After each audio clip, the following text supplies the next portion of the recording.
Ok, donc on va regarder la solution de l'exercice 3 de la deuxième feuille de topologie. Il est demandé ici de montrer que les ensembles 0,1 puissance n, R, 0,1 ouvert et 0,1 fermé soient tous des entiers, des ensembles équipotents.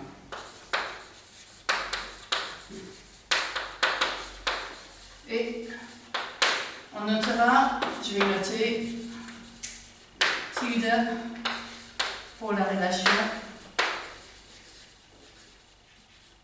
d'équipotence.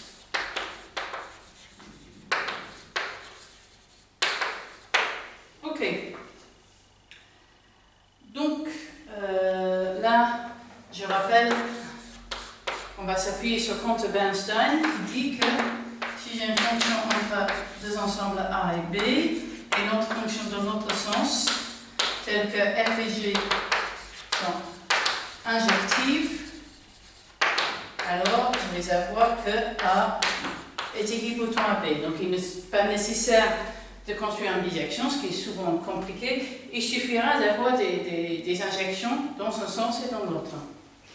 Bon, on va commencer ici avec l'équivalence la plus simple qui est R équivalent à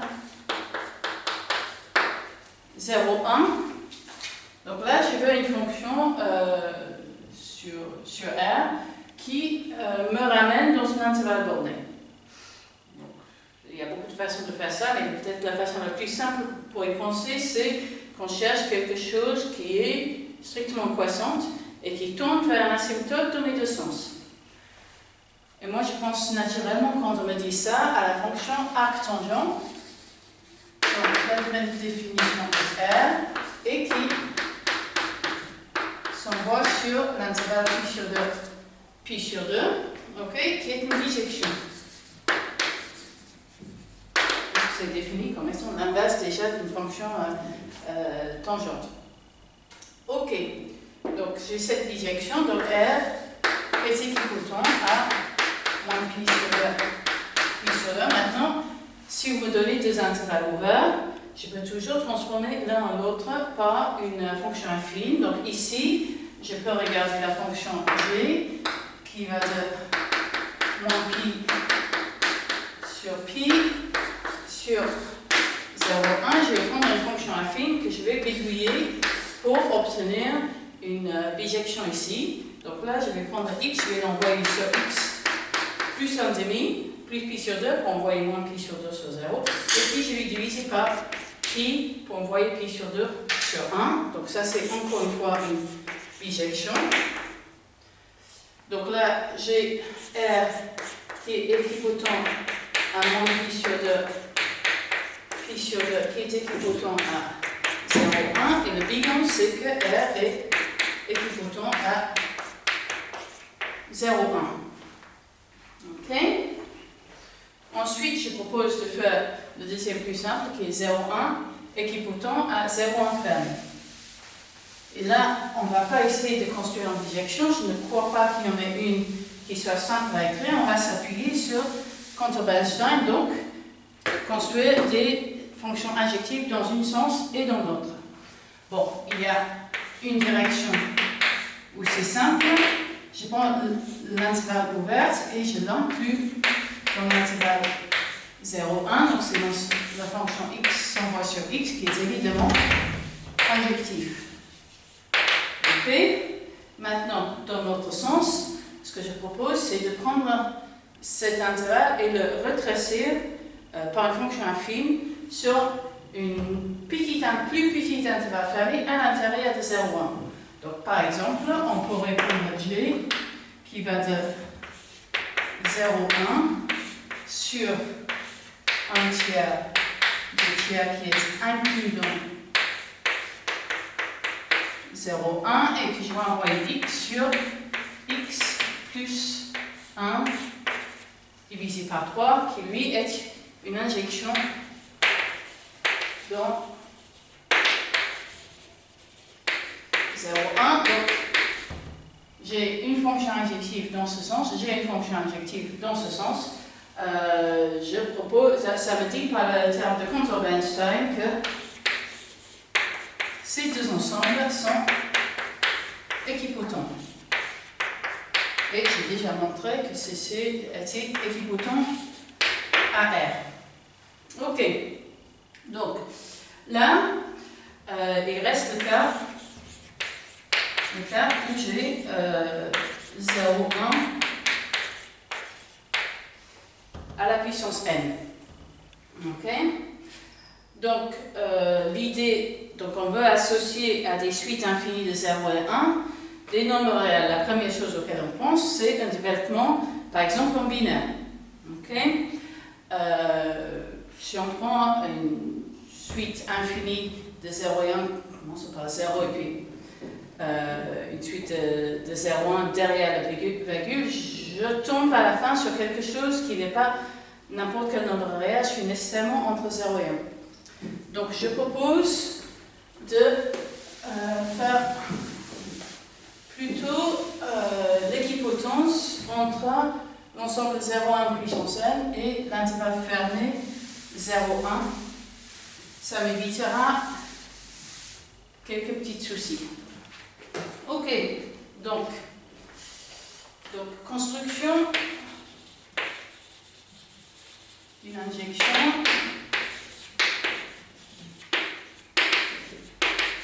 Donc, de 0,1 vers 0,1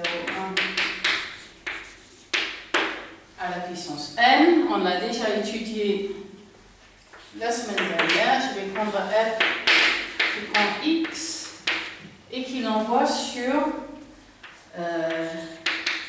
l'écriture de x dans la base binaire. Ok? Une injection. Donc ça, sauf ça va marcher. Ok?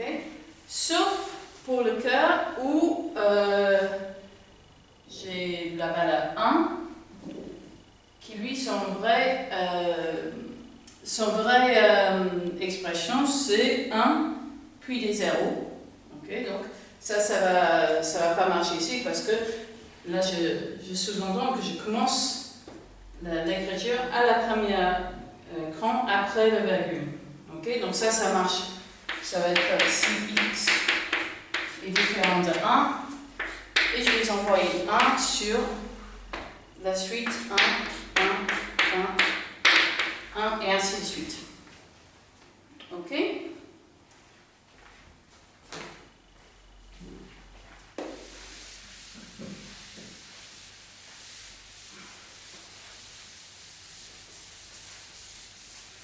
Donc ceci on l'a déjà vu la semaine dernière, c'est une injection de 0,1 vers 0,1 à la puissance n. Ok, donc à faire dans l'autre sens, on voudrait aller de 0,1 puissance n vers 0,1. La première chose auquel on pense peut-être, c'est l'écriture binaire. Le problème qu'on a, on a déjà vu la semaine dernière, c'est que l'application de 0,1 puissance n vers l'écriture binaire n'est pas injective. Ce n'est pas injectif puisque les suites qui ont à un moment donné une suite infinie de numéro 1 vont être envoyées sur la même chose que les suites qui commencent avec 1 et puis des zéros à l'infini. Okay? Donc comment est-ce que je contourne cette possibilité au lieu d'utiliser l'écriture binaire, je vais utiliser peut-être l'écriture ternaire ou l'écriture décimale. Donc, construction de l'injection qui va de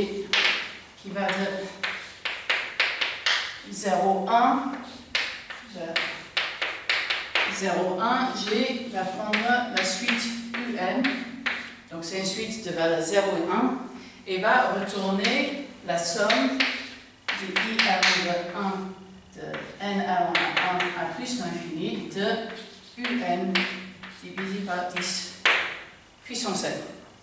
On a déjà vu la semaine dernière que ceci était une application injective. Ok. Donc là, j'ai construit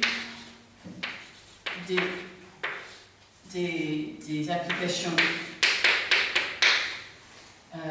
entre 0,1 puissance n et 0,1. Ensuite, là, j'ai aussi 0,1 inverse et équipotant à R, et c'est ce qu'on voulait. Ok, ensuite, on nous a demandé de montrer que R puissance n est équipotant à R. Okay? Et je propose de ne pas travailler avec R, je propose de travailler avec la fonction, l'espace équipotant 0,1 puissance n, ou de façon équivalente.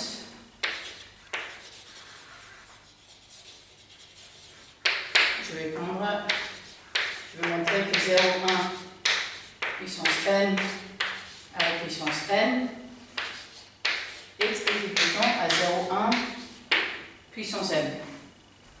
Ok? Est-ce que j'ai mis? Voilà.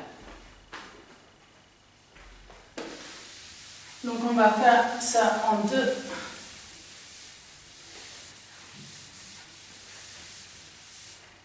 deux crans. Ok? Donc on va faire d'abord étape 1 qui est 0,1 puissance n et équipotant à 0,1 puissance n fois n. Ok, donc on va détailler un petit peu pourquoi ça devrait être vrai avant de donner les bijections inverses. Qu'est-ce que ça veut dire ici? Donc je vais dire que S, pour l'instant je vais dire que c'est 0,1 puissance n. S de n, c'est quoi? C'est une fonction de n vers S, et donc c'est une suite d'éléments de S, que je vais appeler S1, S2, S3, et ainsi de suite. Ok? Ici, S, c'est une famille de suites lui-même. Ok, donc qu'est-ce que c'est si j'interprète cette suite? C'est une suite de suites, donc j'ai un S1, mon premier S1, qui va être lui une suite U11, U1, 2, U1, 3, U1, 4 et ainsi de suite, avec tous les éléments ici qui sont des éléments de soit des 0, soit des 1. S2, c'est une deuxième suite que je vais appeler U de 1, U de 2, U de 3, U de 4. Ensuite, S3, U 1, 3, U 3, 2, U 3, 3, etc. Ok, donc, quand je donne une suite de suites, c'est la même chose que de donner une quadrillage, un quadrillage d'un quadrant où tous les éléments sont labellisés par des couples d'entiers Kn, et à chaque point de ce quadrant, je suis en train d'associer un nombre qui soit 0 et 1. Donc, ce n'est plus rien d'autre qu'une fonction qui va de n fois n sur 0, 1. Ok, donc, maintenant, on va construire les bijections inverses.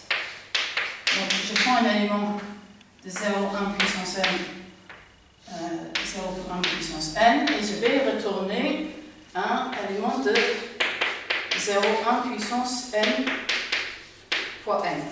Ok? Donc, f va être quelque chose qui envoie un élément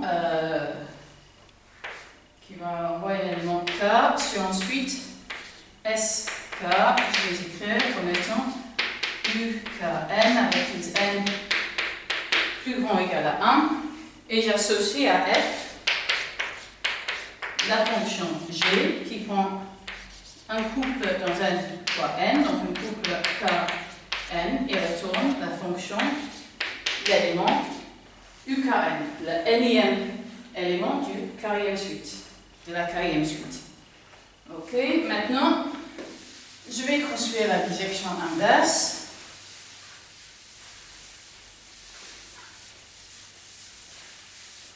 Voilà, G va aller de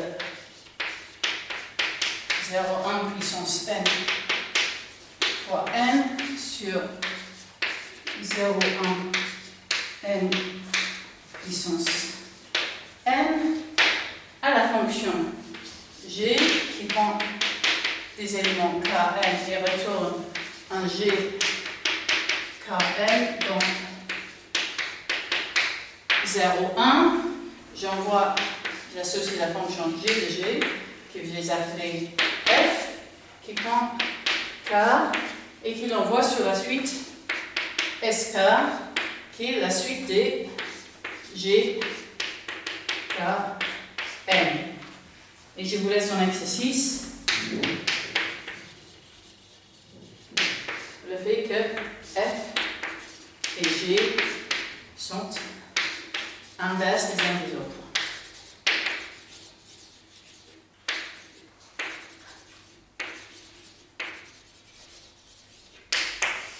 Ok, donc là, c'est la partie la plus difficile. J'ai que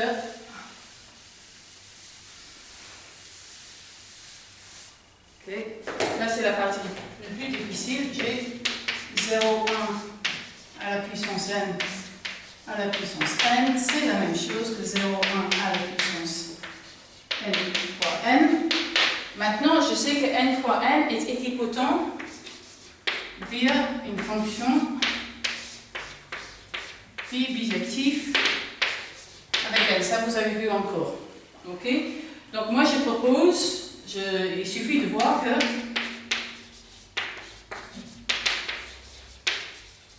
que 0,1 à la puissance n fois n est équipotent à 0,1 à la puissance n, ce qui va être simple parce que ça c'est la même taille que ça. Et encore une fois, je vais proposer des bijections qui vont dans le même sens. Donc, je prends une fonction f. Donc, je vais construire une fonction qui va de 0,1 à la puissance n fois n et qui retourne une fonction 0,1 à la puissance n. Donc f, il va prendre, je vais prendre un élément f qui va de n fois n à 0,1 et f de f, ça va être la fonction qui va ici, j'aimerais bien aller de n sur n fois n sur 0,1. Donc je vais prendre f et je vais composer avec pi moins 1 qui va de n sur 0,1. Donc oui, c'est un élément de 0,1 à la puissance n. Et la fonction inverse, g qui va de 0,1 à la puissance n sur 0,1 à la puissance n fois n, lui va être donné par g. G, c'est g composé avec phi. Donc à vous de voir que ces deux-là sont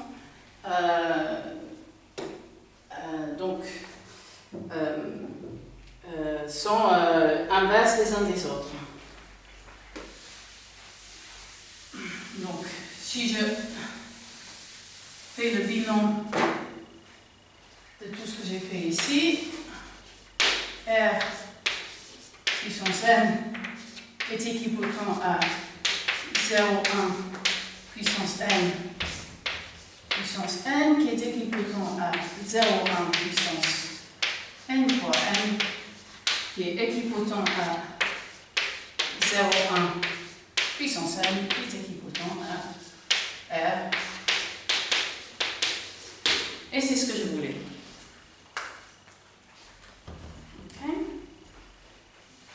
Ok, donc, pour le 3,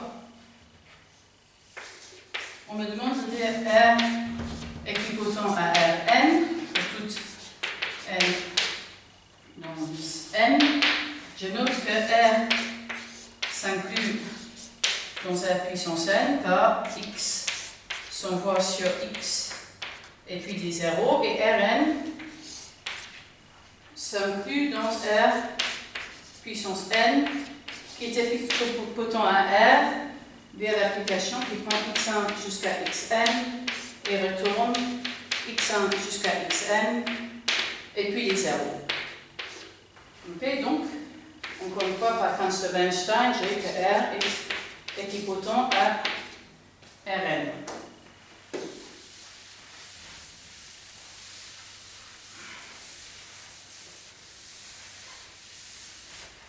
Et la dernière, c'est qu'on doit montrer que C 0,1 R est équipotent à R. Ok? Qu'est-ce qu'on va faire? On va utiliser contre Weinstein et on va construire